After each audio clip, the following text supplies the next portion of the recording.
So first, some news about the channel. Last week, I recorded a video on Rolleiflex, and I didn't like the way it turned out, so I deleted it and didn't upload anything. That was the first time I sort of canceled an episode, and it got me thinking that I should probably do videos every week, or, just more frequently and regularly than I have been to practice public speaking. I haven't really improved my skills since I began, and I just need to do something different, or I don't know what, but so on the one hand, I want to do more videos. On the other hand, I recently got a third part-time job, and I should be starting soon. They haven't told me my hours yet, and if I end up having to work on Sundays when I record videos, might not be able to practice my public speaking. So if that happens, I think I'll probably have to get some lights and record videos at nighttime instead of using natural light like I have been. So things might change in the new year, so just so you know. Anyhow, on with the video. So this week, like last week, I'll give it another go and tell you about Rolleiflexes. So this is a 2.8 E Type 2, and this is the MX-EVS. And like usual, I'll tell you a little bit about why I got them and show you how everything sounds and feels. So I got this back when I was in community college, and I wanted a camera to take portraits with. And I had seen Diane Arbus's Revelations exhibit at LACMA, I think in 2003 or something like that. And in one of the displays, they had her cameras in her darkroom all set up, and she had a Rolly wide, which was based on this model, the 2.8 E Type 2, except it just had the wide angle lens. But when I was shopping for a TLR, I just wanted the standard lens, so I went with this version, just because I wanted something similar to what Diane Arbus had, because her photos are so great and she was so cool. So that was really the only reason why I got this one, aside from getting the 2.8 planar, which has really smooth, gentle bokeh. And the MX-EVS, I got this one just because it was $80 and the shutter and the film advance was broken. So I took it to Harry Fleenor up in Manhattan Beach and got it fixed. And now it works really well. And I'm really glad I got it because I kind of prefer it over the 2.8. I'll explain in a few moments. So I guess as far as the sound and feel of the camera and everything, the size and weight of Rolleiflex TLRs is not that bad. It's pretty compact. The 2.8 models are a little bit heavier than the 3.5 models, and just because of the larger lens, it sort of wants to tilt forward a little bit. It's not quite as balanced as the 3.5, which I prefer. And also,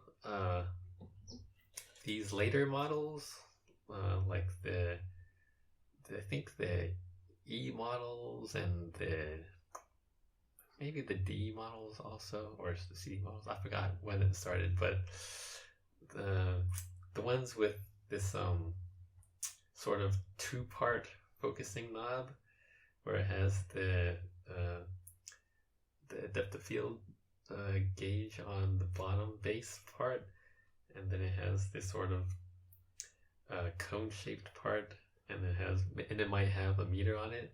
These, they have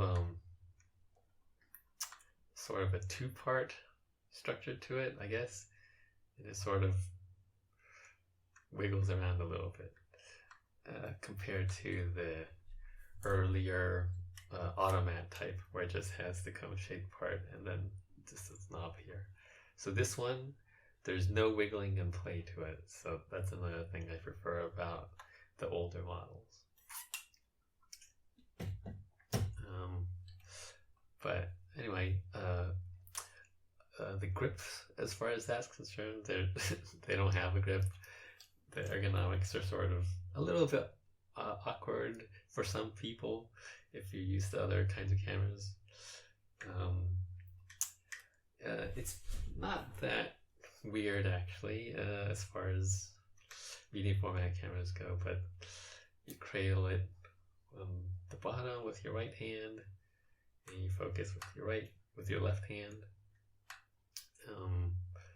Some Rolleicords, they have the focusing knob on the right side, which, you know, and then some people like don't know like how you have to dance around and stuff.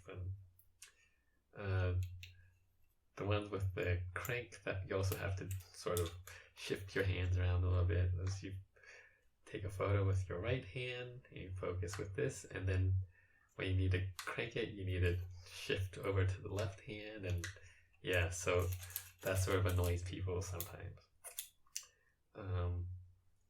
So you should try a camera out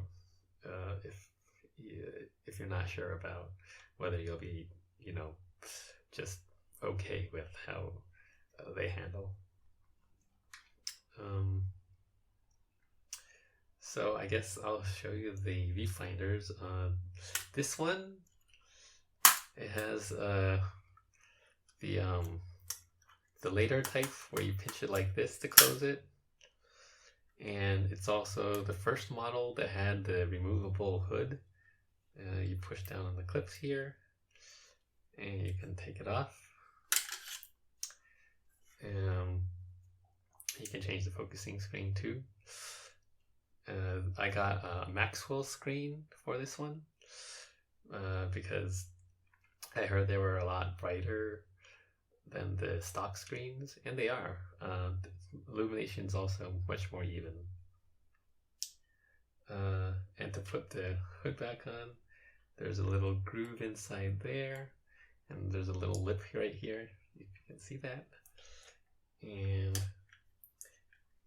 you have to make sure it seats properly. Yeah, so make sure there's that little click, and then it'll stay on. The focusing screen on this one with the Maxwell, it's really bright and even. So that's like the biggest selling point of the Maxwell screens. It doesn't quite have the same focusing snap as on the stock screen. This one, it's dimmer and there's more vignetting on the corners, but it has more focusing snap. So it's a little bit easier to tell when you're in focus, in most situations at least.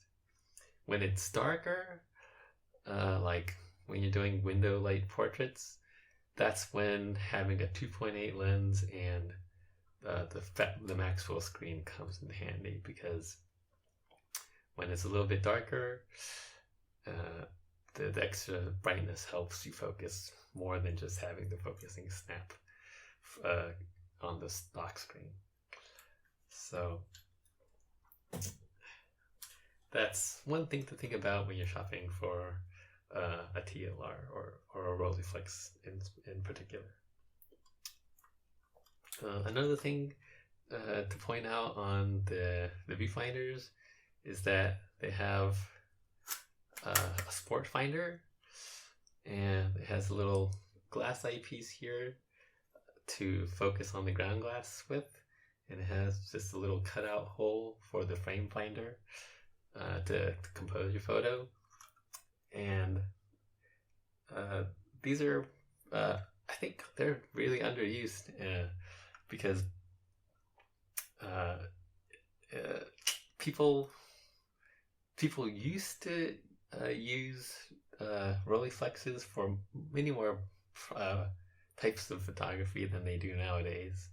They used to do reportage, documentary, photojournalism, and street photography using the sport finder,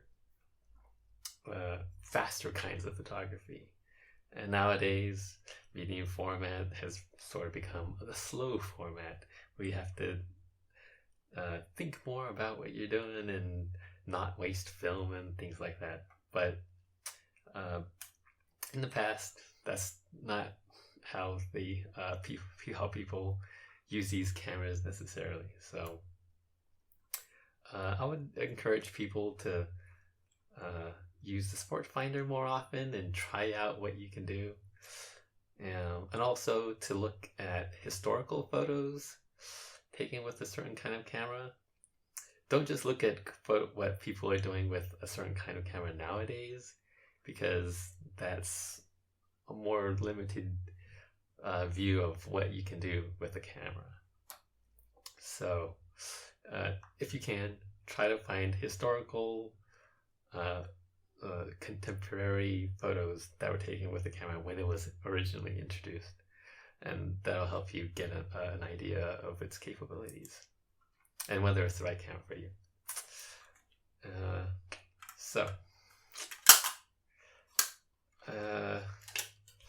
I guess next I'll show you the shutter. The shutter is a leaf shutter and it's pretty quiet. The shutter button itself is kind of like just a little cylindrical post. It's not that comfortable exactly. It's kind of pointy. Tom Abrahamsson, he sells a mini soft release that's a little bit bigger, but it's also quite a bit thicker and chunkier. So there's not really a great solution for the shutter release being so small and pokey. But the feel of it is okay.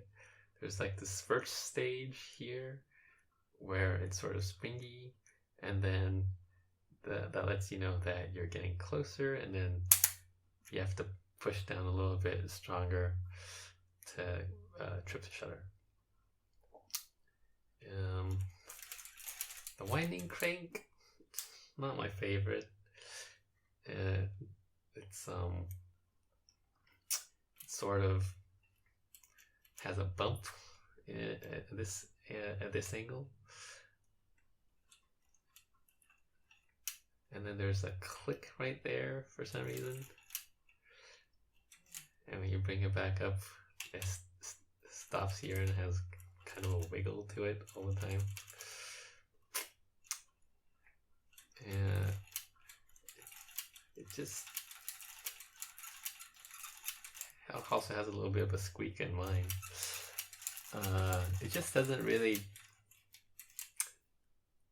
feel like a particularly well-made, well-designed, I don't know, high-quality mechanism. I don't know how bad it is on other kinds of cameras, but it's not my favorite. I used to have a Rolleicord VB, and that had just a film advance knob on it in the top corner. That felt a lot better. It was a lot smoother feeling and sturdier feeling. I would have preferred that, I think. So anyway, so the shutter, the focusing screen. Oh, I already talked about the focusing knob, I guess. But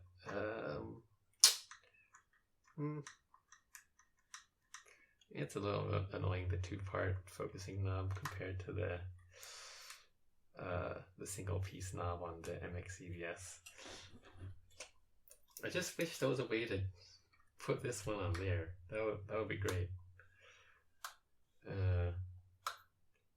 It's also more compact and makes it easier to sort of slip it into the compartment on the camera bag insert.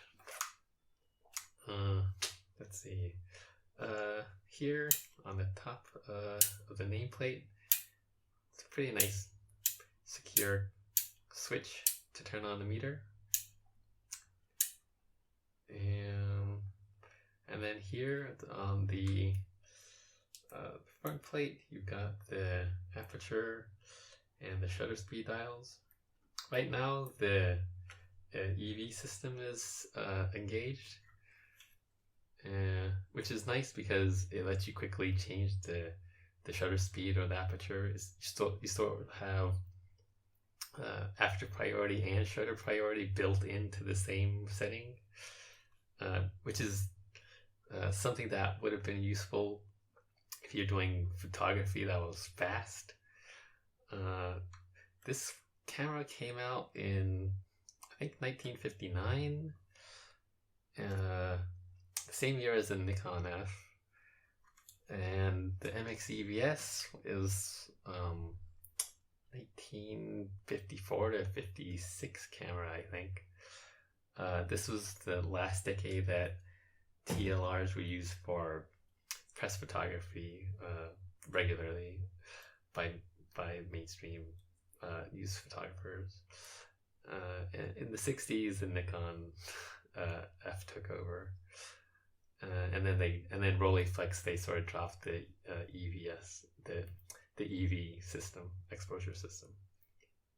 But anyway, so you push in this little switch.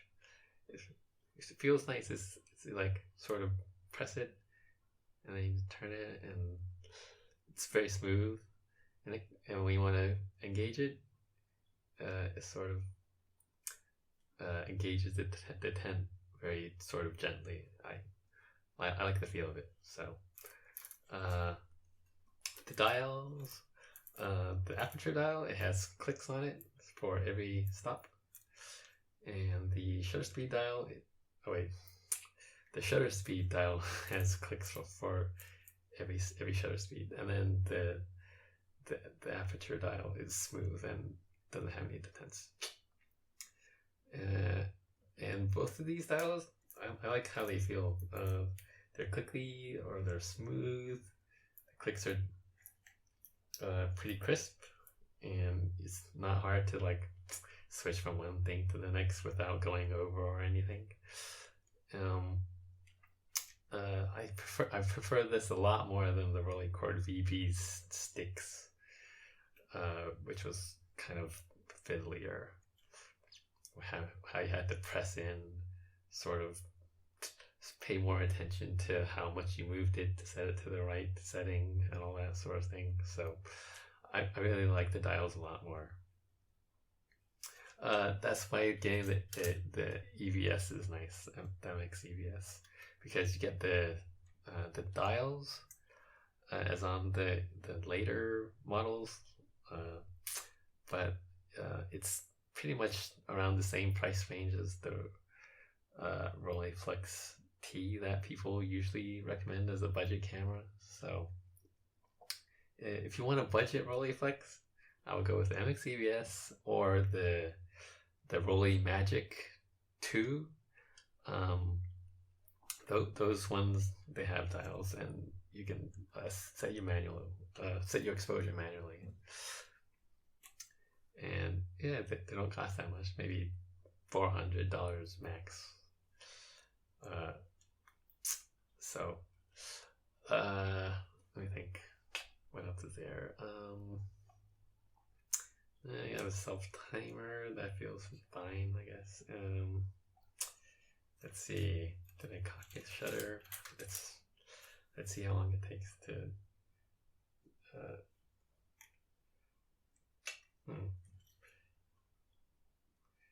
I forgot how you do it. think you have to set first or something. Ugh. I never actually use this, but anyhow, whatever. Ugh. Let's see. To open the back, we've got a pretty nice sturdy switch. It's really firm, easy to turn with this little little button, I guess.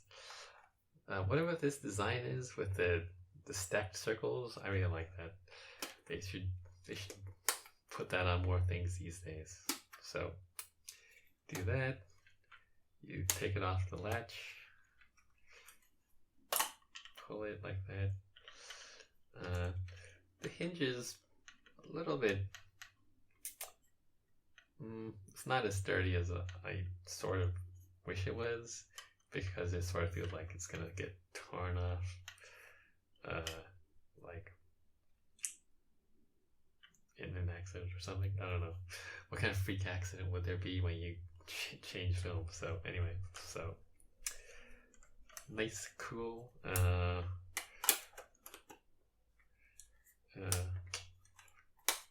Nice and secure. I'm always impressed by how the back doesn't squeak around like on other kinds of cameras.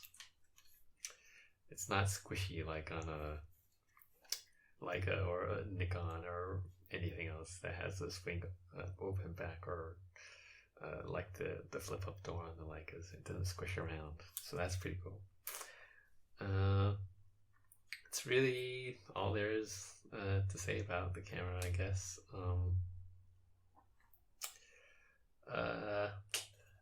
I don't really have a lot of experience with other TLRs, but if you want a TLR, sure, get a Rolleiflex. I'm not sure how much difference there is with how they feel compared to other ones, but yeah, it's great. It's pretty good. It's not perfect, but yeah, they're nice, and they're really good at what they do. So if you have any questions, leave a comment, I guess, in the section below. Maybe you have Rolleiflex too. You can tell me what your experience has been. Maybe you do use your Rolleiflex for fast photography, not just slower things that people usually do these days. So that would be cool to tell people about that. That'll be interesting. Oh, I didn't really talk about the lenses, but the Planar, I said that they had smooth bokeh, and I didn't want to get the Xenotar because I was looking at photos on Flickr, and those definitely had harsh bokeh, wide open and close up. So if you're shopping between the Planar and the Xenotar, make sure you know what kind of bokeh you want. Anyway, so that's pretty much it. Let me know what you think about TLRs and Rolleiflexes and things like that in the comments. And thanks for watching, and have a good week.